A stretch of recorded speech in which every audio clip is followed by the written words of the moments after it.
All right, on board the Rusco. Getting ready to drive down our easement. Just take a look at this is my knees in the Rusco. All right.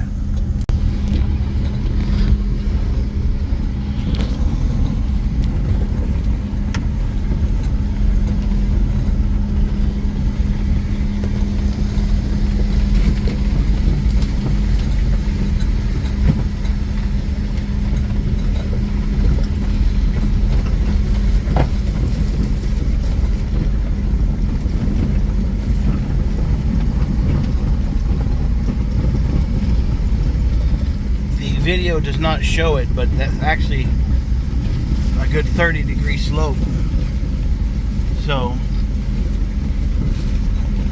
it's pretty rough. Definitely need to improve it a bit more. That's where we're gonna put the high Kubo.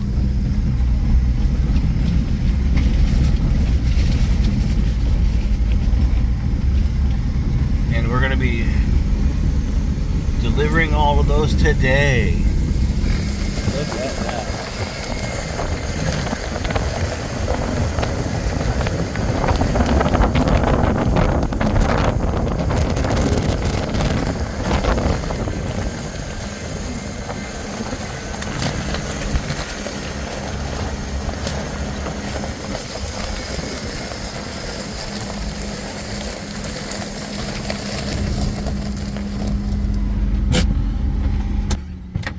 All right, safe and sound at the Rusco delivered us.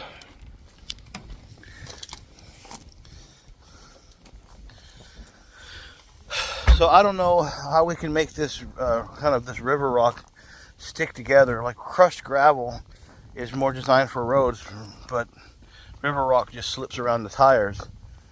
So I don't know if we could put some bentonite down or some sticky clay to help it stick together or bind it. Maybe some sand. I don't know. What do you guys think? I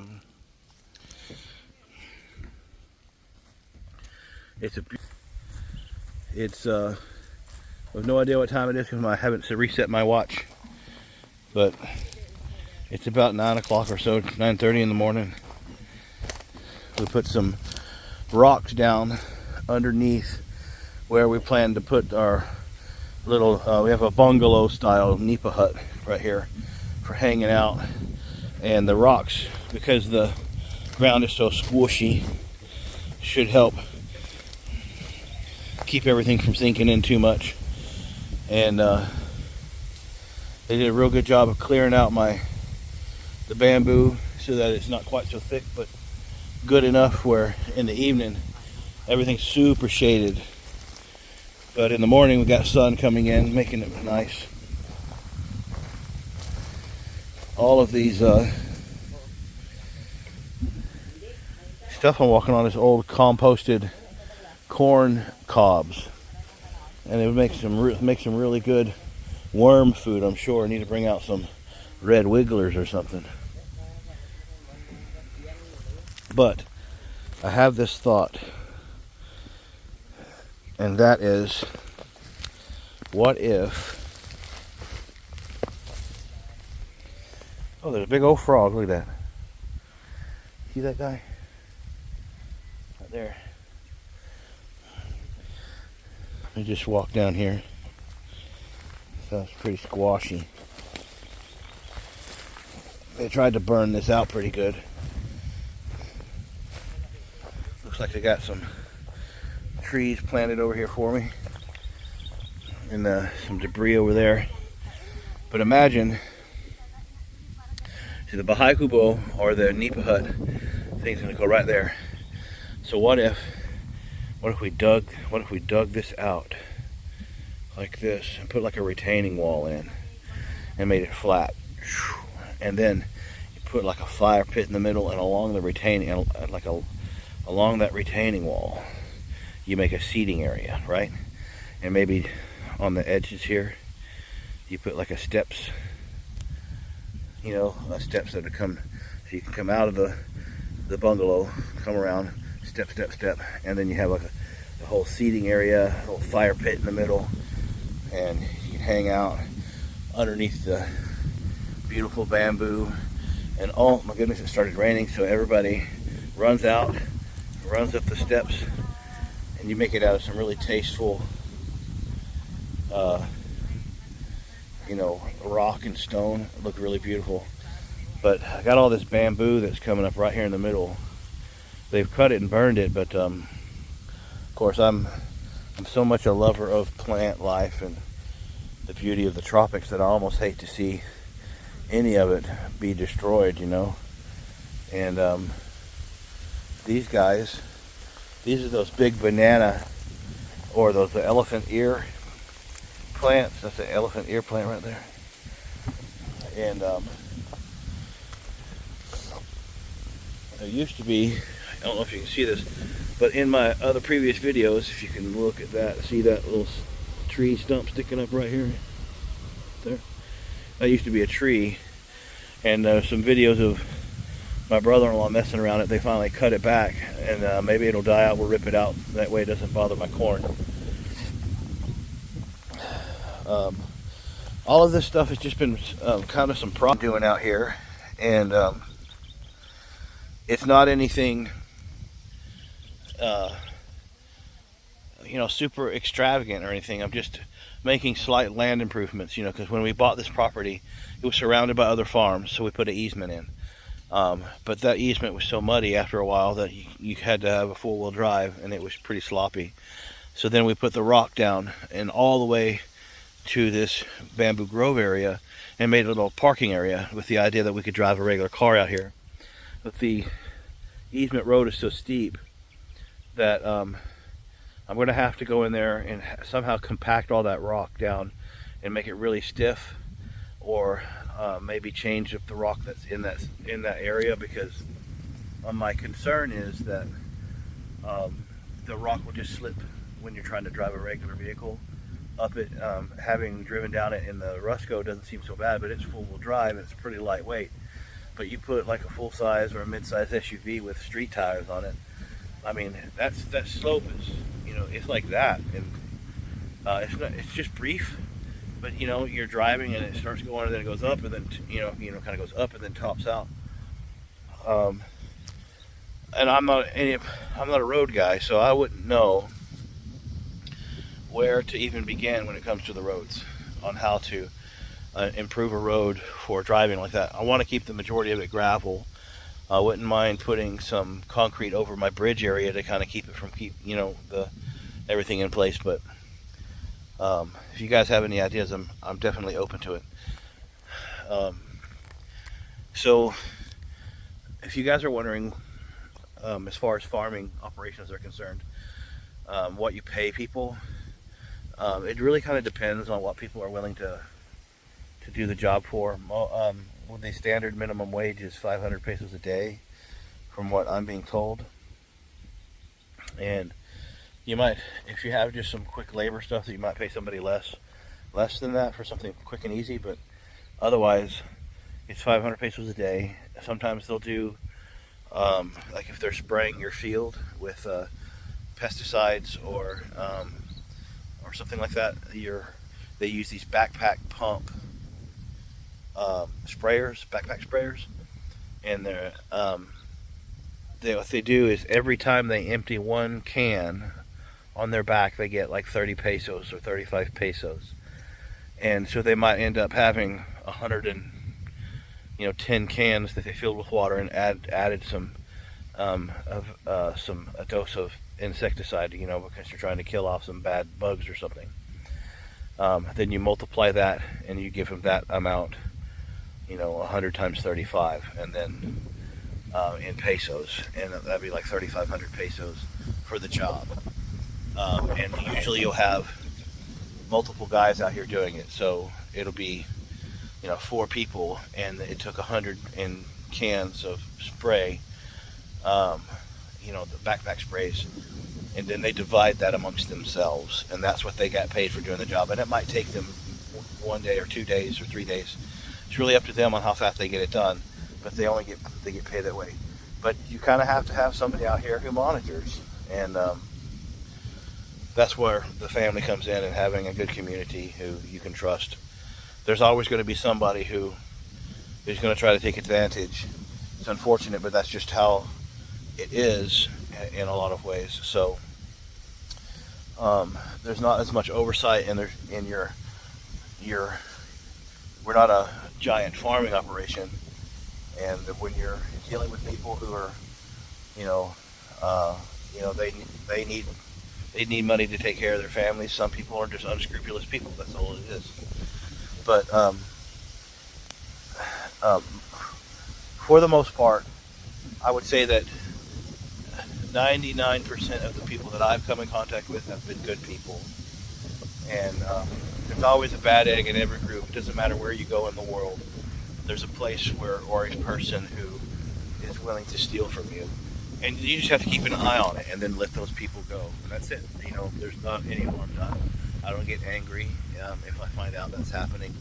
I just make a matter-of-fact decision. I wish them the best of luck in their lives. I have no ill feelings. And then move on with mine, because there's no need for the drama. So yeah, here we are, early, not too early in the morning, 9 o'clock, 9:30 in the morning, waiting for the Kubos. We've been launching the drone. So this is just a quick little update of what we're doing out here for the farm. We're super stoked about what we're doing, and there's lots of more to come as the little developments happen. Some of the videos I'm going to be posting are going to be like the other ones. They're kind of grainy and it's hard to see. Well, that's because the devices that they're using don't have that great of a camera. My brother-in-law had a pretty good phone, but it got smashed on the ground somehow. I forget, he had almost got hit by a motorcycle or something like that while he was walking down the road, and then anyways, it smashed his phone. And that ended up being a kind of a bummer, because he had made some pretty good videos. But after that, it was all just my other family members who happen to have a cell phone using their phones, and it's just the cheaper phones that have a less quality camera. They send me the videos in 2 or 3 minute segments, and I splice them together, and I hope for the best. And I need to do some voiceovers for them, but this is just the beginning of kind of showcasing what we do out here. I've not really seen a lot of, hey, I'm an American or an Australian or a German or any type of a foreign expat who is attempting to farm a small piece of property, small by American standards, for farming, and what the costs are and what the process is and how things are done. And some stuff I can't do because I don't live here. I live in the US. I'm still working full-time as an airplane mechanic, and so what money I send over here is for the farm. I just trust the family to take care of it. They try to keep the books for me, and that's the key, is having family you can trust and people that are good workers. And if you treat them well, they'll usually treat you well. So that's it for this particular update. I'll be posting this shortly. I want to get the drone up and flying it around, and hopefully I can do some video and voiceovers for that too. All right, you guys, take care. This is the farming operations out in the Philippines. Island Life PI. All right.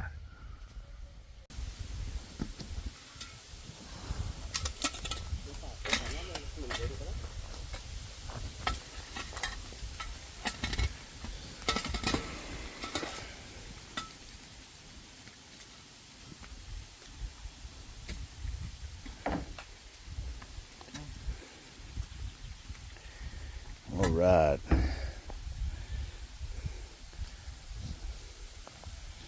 So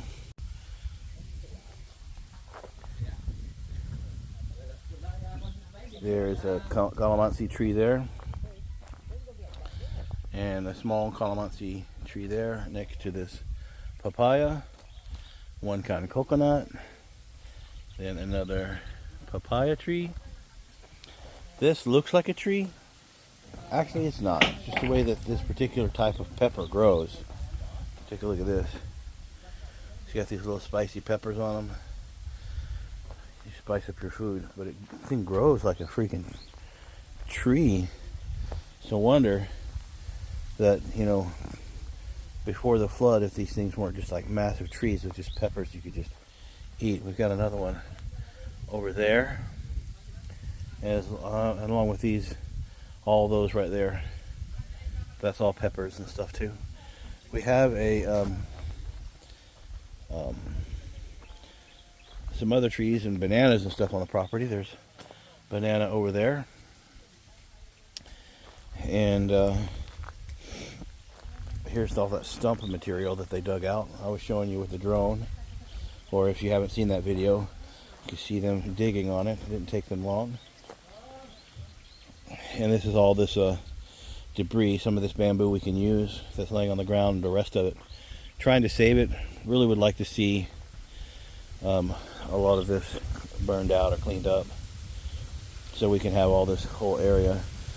If you watch one of my videos from the sky, the area right here we have kind of looks like an eyeball with the way that the property is set up. Eventually I'd like to kind of have some, you know, some gravel up through here, you know, that way there's a road that goes over there. But the reality is that I actually could probably plant all of that. They left it open for the sake of if I wanted to put a road in through there. I've considered putting a house way up there, or maybe along this little ridge right there. But what I'd really like to do is purchase this little hill, this little mountain, because the ridge line for all of this, it all travels and then runs up to there. It's a rather steep grade, but if I own the property, it'd be cool to have a house on the top.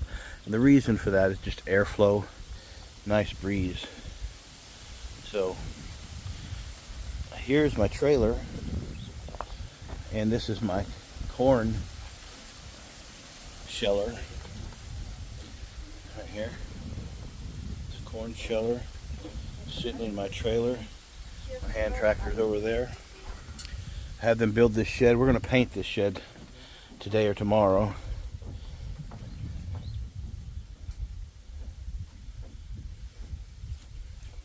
And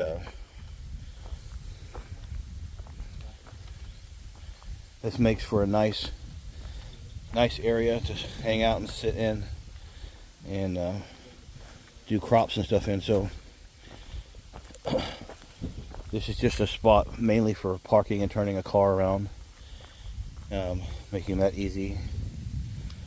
And then I'd like to get the full length of my easement so I can give like proper measurements for how we laid our gravel, but I'll have to do that with that tool he's got right there a little bit later. Here's a tiny little Rusco again, and if you watch some of my previous videos, this is the little table that we had hanging out over here where we would sit and stage everything from before. Hopefully we'll be able to build some really nice stuff out here. And there we go. Look at that. Beautiful. So I'm just going to walk over here and show you the front of this trailer and this thing here. So this is my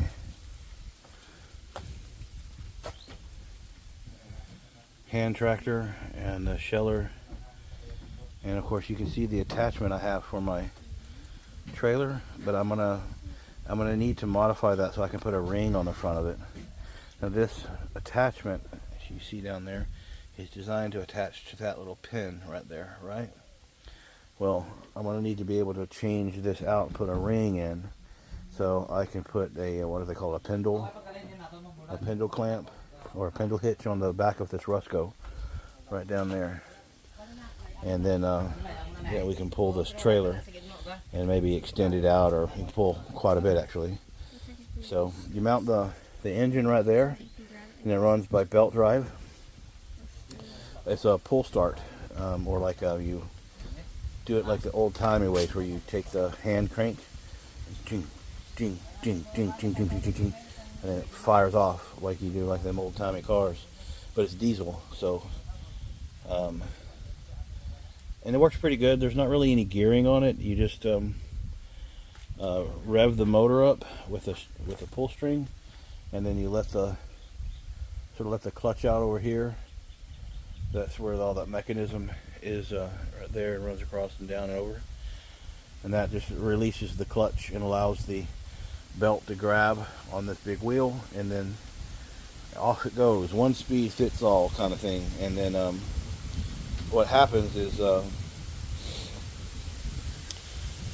if you want to go faster, you've got to have a string where you can pull, or, and I may have to put a cable or a pole in where you can adjust the throttle as you're driving it. But these big cage wheels really grab the dirt wheel. I have some rubber wheels too, but they tend to use the cage wheels more because they just grip so much. And this is so lightweight that it just spins out.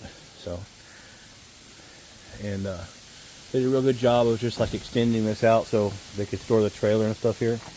And eventually we're going to widen that door to make it extra wide, and basically as wide as from here to where it is. So we have a double door, and you can put more things inside here. Bigger items can fit through the door, and then they can be stored inside. That's the whole idea. So I got to ride in the Rusco today. May try to give it a drive later, see if I can rip this thing around.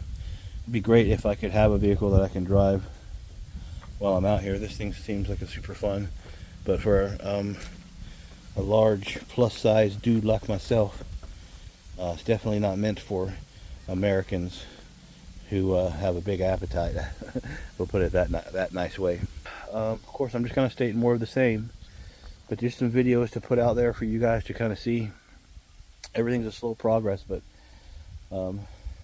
still kind of learning this whole YouTube thing. I don't really understand it, and of course I'm also posting stuff for my exercise and weight loss on my Facebook channel, which is Fat to Jacked, and hopefully that I can, showcase, what it is to eat out here and what it is like to try to keep on a diet and stuff like that. So, all right, you guys take care, and there'll be more videos to come.